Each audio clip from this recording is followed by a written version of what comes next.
It was 7:42 p.m. on a rainy Thursday in Seattle when I opened the email. Not a new one, an old one. The kind of message you don't revisit unless you're trying to convince yourself that you're not crazy, that you did everything right, that you weren't just imagining it. The subject line was painfully clinical. Performance-based compensation proposal Q1 review. Sent exactly 184 days ago. Still unread. I hovered over it. I didn't click. I just stared, heart pounding louder than the hum of the fluorescent lights above me. That email had taken me 4 days to write. Not because I was demanding, but because I wanted it to be fair, documented, justified. I had pulled industry averages, listed our competitors' salary brackets, attached quarterly performance metrics showing I had retained over 93% of high-value accounts. I wasn't just asking for more. I was proving why I'd earned it. But the CEO, Ethan Cole, had never responded, never even opened it. That's the thing about corporate cruelty. It doesn't always come with shouting or pink slips.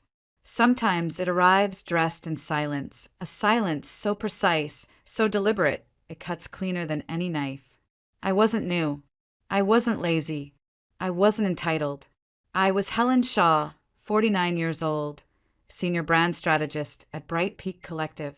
And for nearly a decade, I'd been the invisible scaffolding holding this agency together.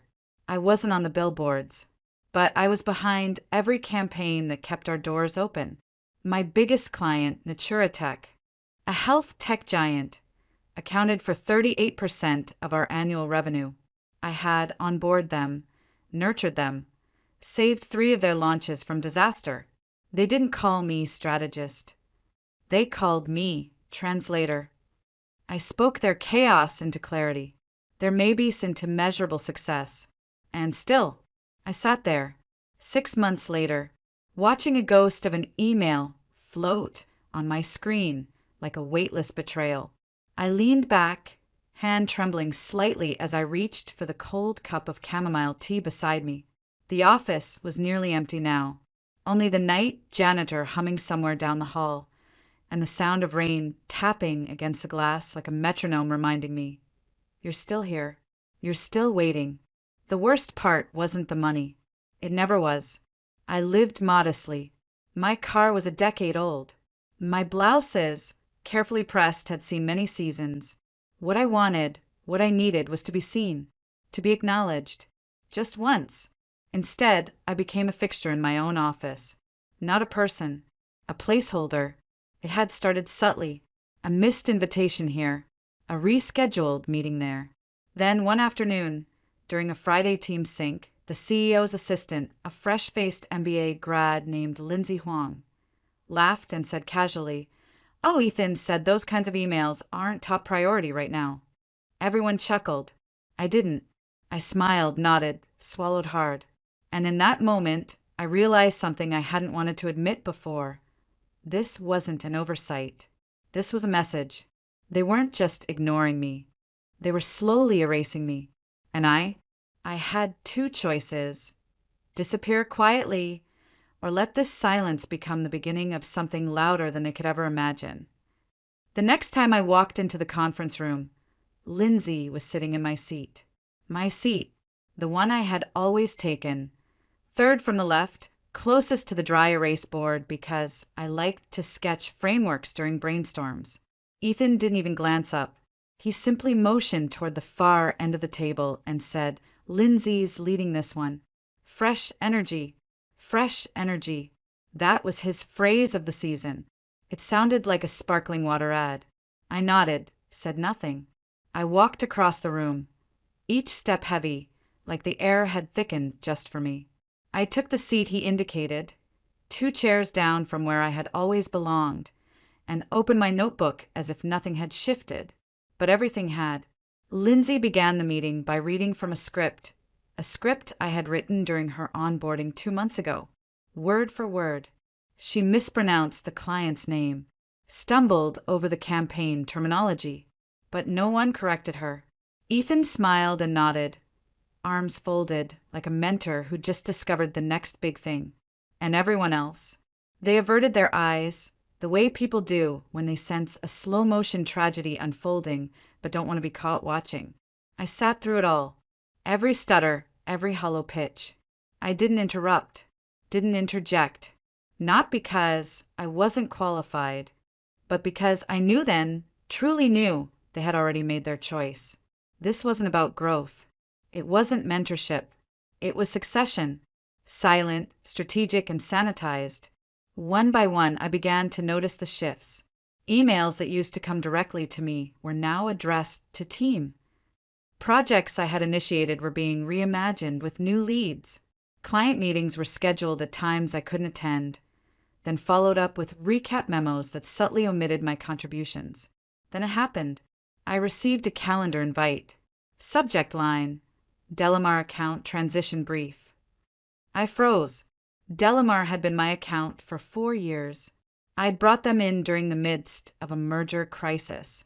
I'd soothed their panicked CEO, rebuilt their brand identity from scratch, and coached their communications director through a public product failure. And now they were being reassigned to Lindsay. No explanation, no heads up, just a clean line of digital ink spelling my erasure. I walked straight to Ethan's office, knocked once, entered. He was sipping some artisanal cold brew, scrolling through reports. Was there a reason for the Delamar shift? I asked, tone calm but clipped. I wasn't looped in. He looked up, face blank as a polished marble countertop. Lindsay's portfolio needs growth. She needs real-world accounts under her belt. I'm sure you understand. I stared at him for a beat, then said evenly, I do. I just hope Delamar does too. He chuckled, a thin, dismissive sound that didn't reach his eyes. They'll be fine. It's just logistics.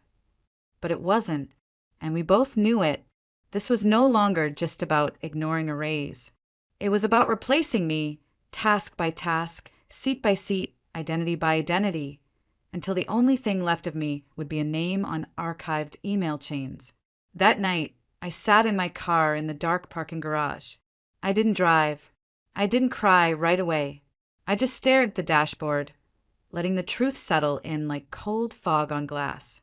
They were phasing me out, not with layoffs or accusations, but with indifference. And yet, I still showed up the next morning, not because I was loyal, not because I was weak, but because I wasn't done yet.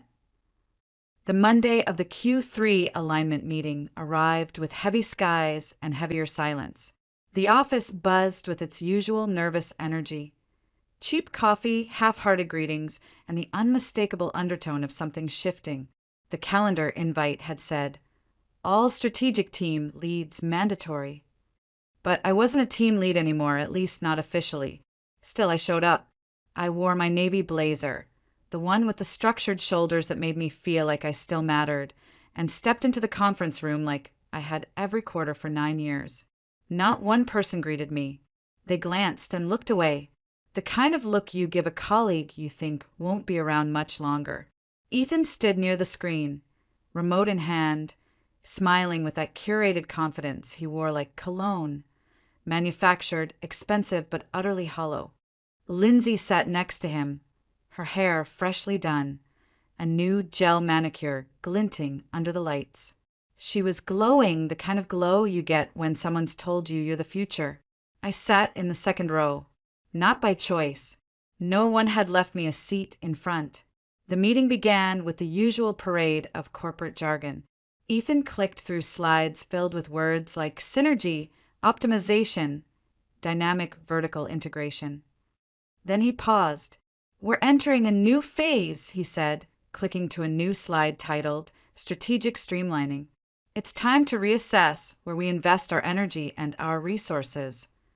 The room fell still. Ethan let the silence linger, like a predator waiting for the prey to breathe. Then he continued. Some individuals have been here a long time, and yes, they've done good work. But tenure doesn't guarantee alignment. If anyone feels entitled to compensation just because they've been around for years, without adapting to the company's evolving direction, perhaps it's time they ask themselves whether this is still the right place for them. His eyes flicked to me, just for a second, but it was enough. The kind of glance that says, "This is for you." The room didn't gasp. No one said anything, but I felt it. Every pair of eyes drifting my way, some quick, some lingering, some apologetic, some relieved it wasn't them. Lindsay shifted her papers, just barely smirking. And Ethan? He moved to the next slide, as if he hadn't just gutted me in front of everyone I'd mentored, trained, fought for. I sat frozen, every cell in my body screaming. How dare he, after everything I gave, every late night, every impossible deadline met, every crisis averted before it reached his inbox. This was what I got, a public shaming masked as a strategic update. But I didn't flinch. I took notes like nothing had happened. I stayed until the end. Then I walked out of that room the same way I'd walked in, back straight, chin high, heart bleeding in silence. But something had changed. This wasn't about being passed over anymore. It was war. And I wasn't going to fight it with fire. I was going to fight it like a strategist, with patience, with precision. And when the time came, I would make sure Ethan heard everything he had refused to see. Loud, unignorable, and final. That night, I didn't go straight home. I stayed in the office long after the lights had dimmed and the hallways had emptied. I needed the silence, not the kind they had weaponized against me, but the kind I could finally claim for myself. I sat at my desk, hands still, heart racing. Then I opened my inbox. Not to work, not to delete, to remember. I scrolled past the unread proposal, past project updates, past meeting invites, until I found it. Subject: no matter what, your work doesn't go unnoticed. It was from Dr. Evelyn Park, VP of Strategic Operations at Naturatech, dated 6 months ago, just a few days after I had submitted that damned proposal. I clicked. At the bottom of the email was a line I had forgotten, or maybe buried. "Helen, if this agency ever forgets your value, call me directly. We'd be lucky to have you." I didn't cry. I froze. Then I whispered, "You saw me!" It felt like a rope being thrown to a woman drowning with a smile on her face. I hadn't even known how desperate I was for someone, anyone, to acknowledge that I still mattered. But I didn't respond. Not yet. This wasn't about escape. This wasn't about finding a new job. It was about leverage. The difference between quitting and walking away with power is the plan. So I started building mine. Over the next few days, I became a ghost with a purpose. I reviewed every email I'd ever exchanged with Naturatech. I dug up campaign decks, launch reports, client testimonials, all of it showing my fingerprints. I didn't steal. I didn't download. I didn't forward files. But I organized my truth. The proof that I wasn't just a replaceable cog. I had been the engine. Meanwhile, the office buzzed with false optimism. Ethan announced agile restructuring. Lindsay handed out vision boards for Q4. And I just smiled. Because they didn't know. They had no idea that I wasn't surviving anymore. I was preparing. 3 nights later, at exactly 9:13 p.m., I sat on my sofa with a glass of wine in one hand and my cursor hovering over the reply button in Evelyn's email. I inhaled, typed, "Hi, Evelyn. Your message meant more than you know. I'd be open to a conversation, strictly informal for now. Let me know when might be a good time. Helen." I hit send. The reply came 20 minutes later. "Tomorrow at 11 a.m. I'll send a link." My hands trembled. Not with fear, with possibility. I didn't tell anyone, didn't rehearse, didn't spiral. I simply prepared, because for the first time in months, I wasn't waiting for someone to open my email. I had opened the door myself. The next morning, I logged into the call 5 minutes early. I wore a soft gray blouse and a calm, neutral expression, the kind that says, "I'm here, but I'm not begging." At 11 a.m. sharp, Evelyn appeared on the screen, just as poised as I remembered. Sharp black glasses, silver hair swept back, and that calm confidence of a woman who had outlasted every kind of nonsense the industry could throw at her. She smiled, warm but direct.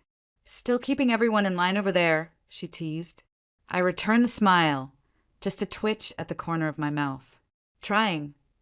She didn't press, didn't ask about Ethan or the disaster I was tiptoeing through. She just cut to the heart of it.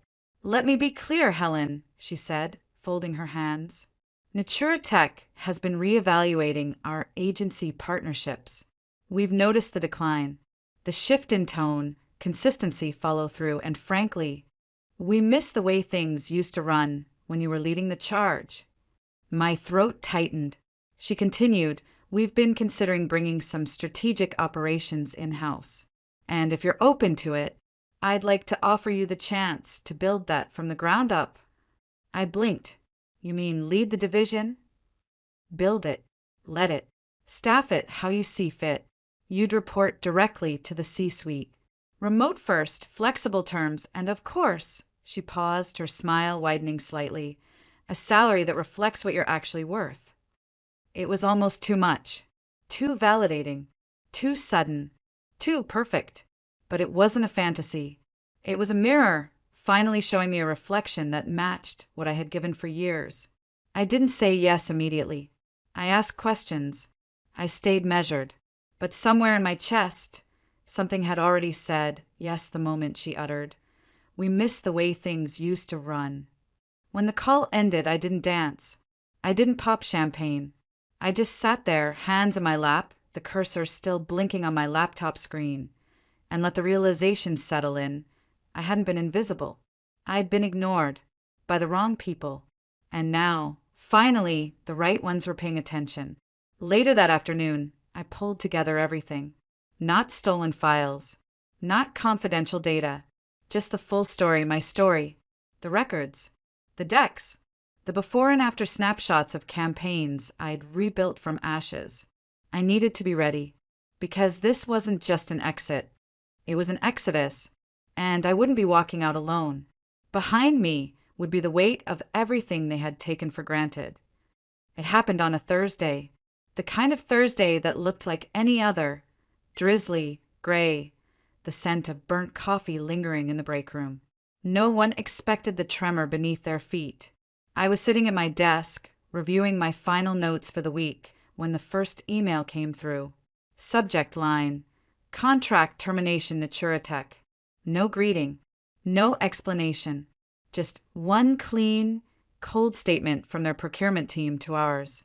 Effective immediately. I read it once, then again, and then I smiled. Not a grin of vengeance, just the kind of small, quiet smile you wear when something inevitable finally arrives. I didn't say a word, didn't forward it, didn't react. But 20 feet away, Lindsay's screen lit up. I saw her shoulders tense. Minutes later, Ethan's door opened so hard it hit the wall. He stepped out with his phone glued to his ear. Voice hushed, movements clipped and sharp. The office fell under a strange hush. Not silence exactly, but tension, like the building had started to realize its foundation was cracking. By noon, the leadership team had huddled behind closed doors. By 2, Lindsay was summoned into the boardroom, trying to look composed as she juggled her laptop and printed talking points. And me? I typed, calmly, quietly, as if none of it involved me at all. Because they still didn't know. They didn't know how deep this would go. Natura Tech wasn't just our biggest client. They were our anchor, our credibility in every new business pitch.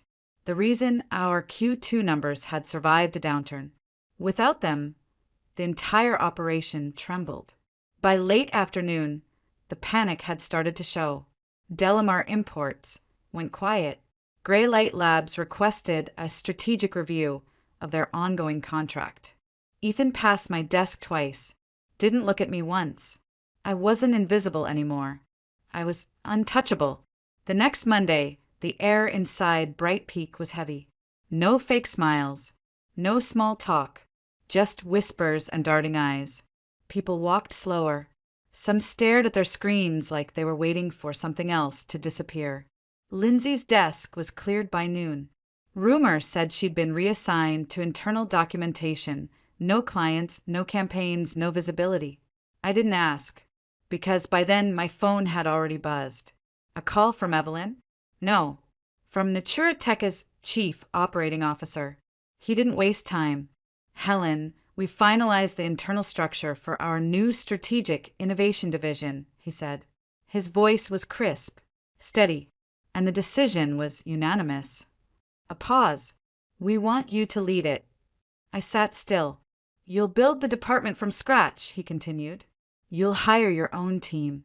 Report directly to our board. Full autonomy. Flexible location. And, of course, a compensation package that reflects exactly what you've earned. For a second, the hum of the office around me faded. This wasn't just a new role. It was validation. A position designed around my value, not in spite of it. And it had arrived not with applause, but with silence. The kind of silence I had learned to survive, and now to control. The next morning, Ethan emerged from his office like a man waking up inside the wreckage he'd created. His tie was loose. His smile, usually sharp and practiced, was cracked at the corners. He looked unfinished. He stopped by my desk, hesitated, then said, "Helen, got a minute?" I stood. No rush, no reaction, just presence. We walked into the boardroom, the same room where he once handed my seat to Lindsay without blinking. Now, it was just the two of us, the door clicking shut behind us like a lock sealing off the last page of a story. He didn't sit. Neither did I. He turned slowly, arms crossed, like he was searching for the version of me who used to say yes to everything. "So, Naturatech," he began, forcing a laugh. "Do you know why they pulled out?" I looked him square in the eye. "I assume it wasn't the weather." That landed. His face twitched. "Come on, Helen." I kept my voice level. "I'm not part of their leadership team." A pause. A flicker of realization in his eyes. "So, they did reach out to you." I didn't answer. I didn't have to. He exhaled sharply, pacing once. "Look, I know things have been tense. I was trying to push for a leaner model, fresh talent, you know. Maybe I misread some of the dynamics. But if you have any insight, any ideas on how we might re-engage with them, I'd really value your help." That word, value, it rang so false in the air I almost laughed. But I didn't. I just tilted my head. "Calm. Precise. 6 months ago," I said, "I sent you a proposal outlining what I needed, what Naturatech needed, what the entire strategic department needed to thrive. You never opened it." He blinked. "You also reassigned my accounts," I continued, undermined my role, and promoted someone with no experience to replace me. Publicly. "I miscalculated," he said, quietly. "We both know you were central to that relationship." I stepped closer. Not confrontational, just present, grounded. "I wasn't central," I said. "I am." Then I added with finality, "I've accepted an offer from Naturatech. I'll be leading their new strategic division, effective immediately." His face went pale. "You're serious?" Dead serious. A silence stretched between us. He clenched his jaw, arms folding tighter, like he could still hold something together. "You're making a mistake," he muttered. "No," I said, steady. "You did." And with that I turned, walked to the door, and left. Not just the boardroom. The building. The chapter. I didn't clear out my desk. There wasn't much left anyway. Over the months, I'd slowly stripped it down. First by accident, then by instinct. No framed awards. No photos. No artifacts of a loyalty that had been left unreciprocated. I paused at the elevator. The hum of fluorescent lights. The soft clicking of distant keyboards. And behind it all, the slow, inevitable collapse of a kingdom that thought I was just another piece to be replaced. The elevator doors opened with a soft chime. I stepped inside without looking back. No one followed. No one stopped me. And that was perfect. I didn't want a goodbye party.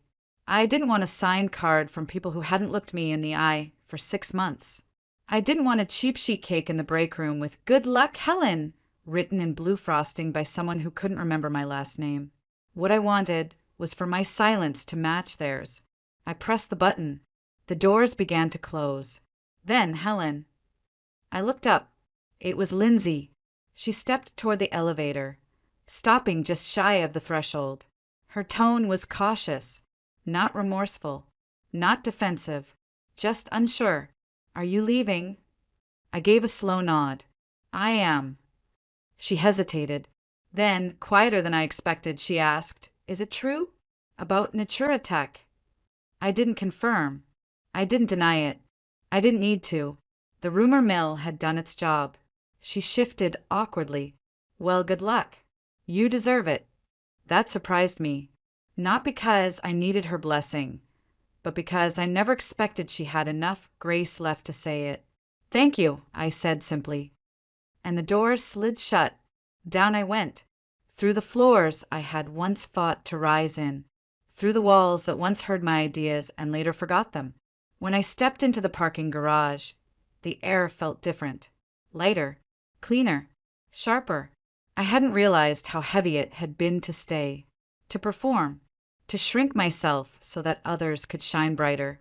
No more. I drove home with no music, just the quiet hum of tires on wet pavement and the calm rhythm of a life finally shifting back into my hands. That night, I poured a glass of wine, opened my laptop, and logged into my new inbox. helen.shaw@natratech.com, there it was. The welcome email sat at the top. "We're thrilled to have you on board. Let's build something exceptional together." I leaned back. My eyes stung not from sadness, but from something I hadn't felt in a long time. Joy. Not the joy of being praised, the joy of being trusted. Because for the first time in months, I wasn't surviving. I was starting over. And this time on my terms. 3 weeks into my new role, the first ripple reached me. It came in the form of a call from a number I didn't recognize, but a voice I knew immediately. "Hey, Helen," he said. "It's Mark, from Greylight Labs." I smiled. Mark was a CMO I'd guided through one of the roughest product launches of his career. He didn't call for small talk. "Congrats on the move," he continued. "Honestly, we're thinking of doing the same." He didn't have to explain. I knew what he meant. They weren't just curious. They were following the work. Following me. Within days, 2 other clients, long-standing high revenue, reached out. Not with complaints. Not with urgency. Just interest. "Where did you go? Would you be open to consulting? Could we talk?" I didn't promise anything. I just listened. And with every conversation, it became clearer. The legacy they tried to erase was still very much alive. Meanwhile, word trickled in from back channels. Bright Peak was unraveling. Q4 contracts fell through. New business pitches went nowhere. Staff turnover had quietly doubled. Lindsay? She'd been moved again, this time to internal training. No clients. No launches. And Ethan? He'd gone quiet. No posts. No thought leader quotes on LinkedIn. No newsletters from the self-declared visionary. Too poetic, really. But I didn't gloat. That's not who I am. Instead, I reflected. Because here's a truth no one likes to say out loud. When you treat people like they're disposable, you teach them how to disappear. And when you push the right person far enough, you don't just lose them. You lose everything they protected, everything they held together while you were too busy promoting fresh energy. I wasn't perfect. I stayed longer than I should have. I swallowed more pride than anyone should. But I walked away with my dignity intact, and a new chapter already in motion. I used to think power came from titles, corner offices, invitations to speak at retreats. Now I know better. Power comes from knowing your worth, holding your line, and walking away when you're no longer respected. So if you've ever been made to feel invisible at work, at home, in life, just remember this. Sometimes the most powerful thing you can do is stay quiet, stay sharp, and let your exit echo louder than any scream. Because when you leave with grace and truth on your side, they don't just remember your absence. They feel it every single day.